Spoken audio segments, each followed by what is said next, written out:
anytime you get a loan and it says you get 0% interest or $3,000 cash back, if you take 0% interest, it cost you $3,000. That was an upfront interest cost. So it's kind of a marketing tactic more than it is a real savings. It cost you $3,000. So it's just like you prepaid your interest is what you did. Money can be complicated. Let a nerd help you.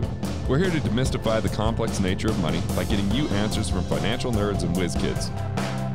Welcome to Ask the Money Nerds, a weekly segment of the Wealth Labs podcast where we answer your most pressing money questions. Garrett Gunderson here, Ask the Money Nerds, and today is about cash flow. And this is the thing. There's so many people out there that know that cash flow is critical, yet they're doing the opposite in the name of one day, someday, hoping that retirement's going to get good because they're going to set money aside, which can actually damage cash flow, and then they're not going to turn that cash flow on until age 65, 59 and a half, 70, I guess 30 years from today, depending on your age. So we got questions with different solutions. Let's do it. Okay.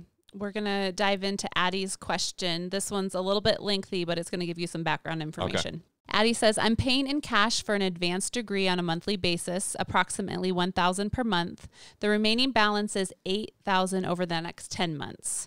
I can continue paying the tuition monthly with no interest, or take an $8,000 loan, which is approximately 5% interest, from my Mass Mutual Whole Life policy to pay the tuition in full and pay back the policy over an extended period of 2 to 3 years.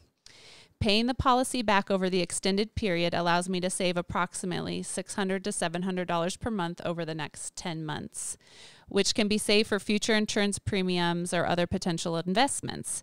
My current financial situation allows me to take either route.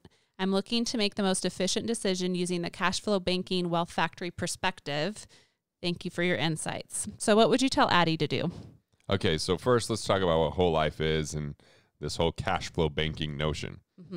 So cash flow banking means when we take a whole life policy, it's overfunded. Overfunded means there's PUAs, paid up additions. So that's above and beyond the minimum base premium that's required for the death benefit.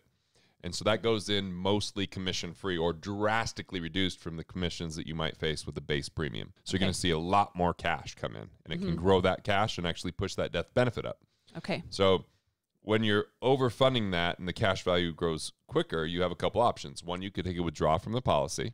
When you take a withdrawal, though, they give it back to you as in the way that you put your premium in. So they give you back your dollars first, so there's no tax on that until you've taken all the money back that you put in, and then they start taxing you on your interest. Okay? It's called FIFO, first in, first out. Okay, we're diving in deep today, right away. Most of the plans are the opposite. It's like you put money in, and the first dollars you get back is LIFO. Means it's your interest first, so it's taxable first, and you don't get to the tax-free stuff till you've gotten all the way back to your principal. Okay. The second thing is you could borrow. So when you borrow, they leave the money in your policy as collateral, and it earns interest, and then they use that collateral, give you a loan from the company, in this case, Mass Mutual, and then you pay interest. But it doesn't impact your credit. You choose the payback period. If you don't pay it back by the time you die, they subtract the outstanding loan from the death benefit. Okay. Tax-free. Okay. So I'm a cash flow guy, but we can look at the tools like the cash flow index. What's the loan balance divided by a minimum monthly payment? And that can tell us, you know, hey, this is a pretty poor cash flow index on this, you know, interest-free loan.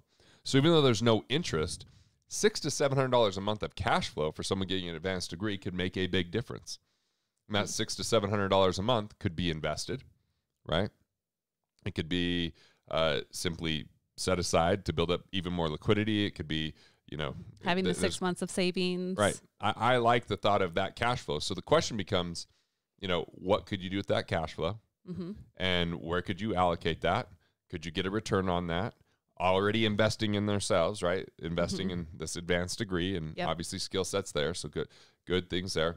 But if it's me, I'm likely just to, you know, use the cash value, pay this thing off. Even though I'm being charged 5% interest, I'm still earning 5% interest, and I could just pay that back on my own accord. So, like, you know, 2 to 3 years, like mentioned in the question, or quicker than that. Just kind of depends. Okay. So when she talks about having 5% interest on an $8,000 loan, what are your thoughts on that interest rate? Is that that's a good interest rate overall? I mean, you know, I feel like anytime you're at 5% or less, you're in a pretty good interest rate realm. Mm-hmm. Sure, there's car loans at 1.9 or 2.9. And yeah, there's all these promotional things that might say 0%, but a lot of times there's financing costs up front. Mm-hmm. Like anytime you get a loan and it says you get 0% interest or $3,000 cash back, if you take 0% interest, it cost you $3,000. That was an upfront interest cost. So it's kind of a marketing tactic more than it is a real savings. It cost you $3,000. So it's just like you prepaid your interest is what you did. Mm-hmm. Right? That's tricky.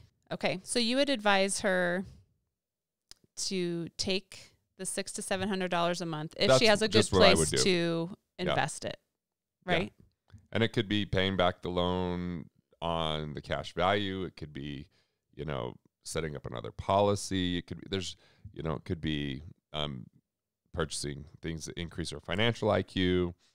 As long as, obviously, with this level of question, this is someone who's dialed in, fairly disciplined, so I'm not too concerned, right? Mm-hmm. Some people might do that and they go below the $600 to $700 and they have nothing to show for it. Yeah. I do not get that from this type of a question. I'm impressed. Yeah. This person seems pretty thoughtful in their approach. So just in this situation, why is this the best direction? Like if she chose the way that you just advised, why is that the best route for her? I like it because, she's got control over her money. Mm-hmm. She's got multiple options, neither one being a bad option. Mm-hmm. But I'm in the world of how do you improve your cash flow? Because if you're looking at economic independence, that's enough recurring revenue to cover your basic expenses, right? So that recurring revenue, if you get $600 to $700 more that you have to earn to break even, that lowers the bar. You're in a better situation. If there's a cash crunch, if there's a financial issue, if there's anything that happens, you don't have as much of a hurdle every single month. So I like to lower that hurdle. Mm-hmm. Have that $600 to $700 a month available to grow assets, to create cash flow with assets. Okay. So now what if someone doesn't have a whole life policy? Mm-hmm. After listening, they're intrigued and they want to open up their own whole life policy. Where do they go? And what's a good amount to start with? freewwrd.com is what the Rockefellers do, which is my book that will really let them know how to design it properly, how it works, what the benefits are, why this is different than what you might hear from other financial people out there, why 80% of them are inefficient and not designed well, so that they deserve their bad reputation, but how to do it properly. And if you want to schedule an appointment or look at securing one, you can go to cashflowbanking.com. Mm-hmm. So those are the two resources, freewwrd.com or cashflowbanking.com. And I think that'll put people in the right direction. Okay. All right. So this is someone that came in, saving their money, being disciplined, investing in themselves, and wondering what they should do, improve their cash flow, or just go for 0% interest. I know that a lot of times when we look at only the interest rate and we're looking at in a just micro fashion versus looking at the big picture, I like to look at how everything works together. And this is a person that's got a winning scenario either way. They can do whichever one they please. What I love is not going to owe money, not going to be in debt, already saving money at a young age. I mean, I think this is an inspiration.